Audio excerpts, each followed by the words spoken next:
Welcome to big TV. నేను సర్తాజ్. ముందుగా breaking news చూస్తున్నా. మున్సిపల్ ఎన్నికల్లో గెలుపుతో ఇటు తెలంగాణ ప్రభుత్వం జోష్లో కనిపిస్తోంది. మరి కాసేపట్లో మంత్రులతో సీఎం సమావేశం కాబోతున్నారు. స్థానిక ఎన్నికలకు ప్రభుత్వం సిద్ధమవుతోంది. ఇప్పుడు జెడ్పీటీసీ, ఎంపీటీసీ ఎన్నికల నిర్వహణకు సన్నాహాలు ఇప్పటికే మొదలు పెట్టేశారు. పనిలో పనిగా త్వరలోనే రైతులకు సైతం గుడ్ న్యూస్ చెప్పబోతున్నారు. రైతు భరోసాను రిలీజ్ తేదీను సైతం ఖరారు చేశారు.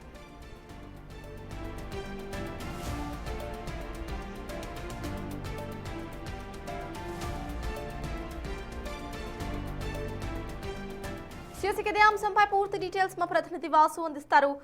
వాసు, చెప్పండి. Present Rythu Bharosa release date ని సైతం ఖరారు చేసినట్టుగా తెలుస్తోంది. అనంతరం కూడా జెడ్పీటీసీ, ఎంపీటీసీ ఎలక్షన్స్ కు సంబంధించి ఇప్పటికే సన్నాహాలు స్టార్ట్ చేసినట్టు తెలుస్తోంది. అసలు ఇక్కడ అప్డేట్స్ ఏంటి?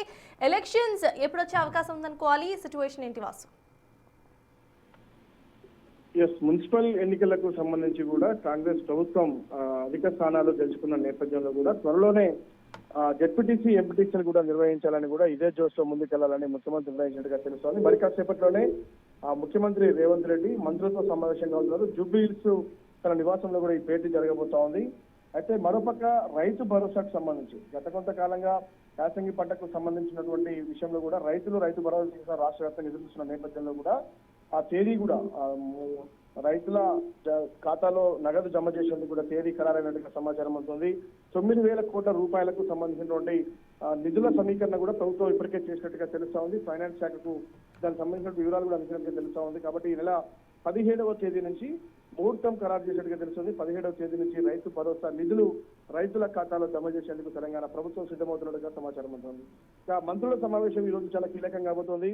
ఇటీవల జరిగినటువంటి మున్సిపల్ ఎన్నికల్లో కూడా దాదాపు 83 స్థానాలు గెలిచినటువంటి ప్రభుత్వం ఆ తర్వాత మిగతా ఏదైతే దాదాపు 29 నుంచి 30 స్థానాలు హంగొచ్చిందో ఆ హంగు స్థానాలు కూడా ఎలా కైవసం చేసుకోవాలి అన్న అంశానికి సంబంధించి కూడా ఏ పార్టీతో ఎలా పొత్తులు పెట్టుకోవాలి, ఇండిపెండెంట్ అభ్యర్థులు ఎవరున్నారు అన్న అంశానికి సంబంధించిన విషయంలో కూడా సీఎం దిశానిర్దేశం చేసే అవకాశం ఉంది. ఇక ఎన్నికల నేపథ్యంలో జరిగినటువంటి పరిణామాలు, రాజకీయ సమీకరణాలు, ఇతర అంశాలపైన కూడా ముఖ్యమంత్రి మంత్రితో మాట్లాడబోతున్నారు. ఇక స్థానిక ఎన్నికలకు సంబంధించి జెడ్పీటీసీ, ఎంపీటీసీ ఎన్నికలు కూడా ఇదే జోష్లో నిర్వహించాలని ప్రభుత్వం భావిస్తా ఉంది.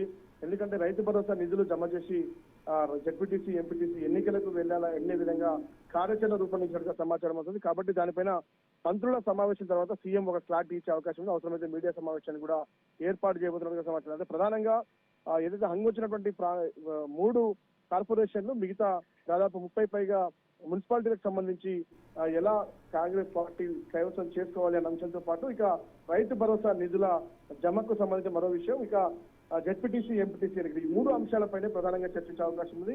బడ్జెట్ సమావేశాలు ఎప్పుడు నిర్వహించాలి అన్న అంశానికి సంబంధించి, ఎందుకంటే వచ్చే మార్చి మొదటి వారంలో కూడా బడ్జెట్ సమావేశాలు నిర్వహించాలి తెలంగాణ ప్రభుత్వం భావిస్తుంది. కాబట్టి అసెంబ్లీ ఎన్నికలు ఎప్పుడు అసెంబ్లీ సమావేశాలు ఎప్పుడు నిర్వహించాలి అన్న అంశానికి సంబంధించి కూడా క్లారిటీ వచ్చాము. మొత్తం 4 అంశాలపైన ముఖ్యమంత్రి రేవంత్ రెడ్డి మరి కాసేపట్లో జూబ్లీహిల్స్ నివాసంలో మంత్రులతో భేటీ అవుతారు. ఆ భేటీలో ఈ 4 అంశాలకు సంబంధించి కీలక నిర్ణయం తీసుకునే అవకాశం కనిపిస్తాం.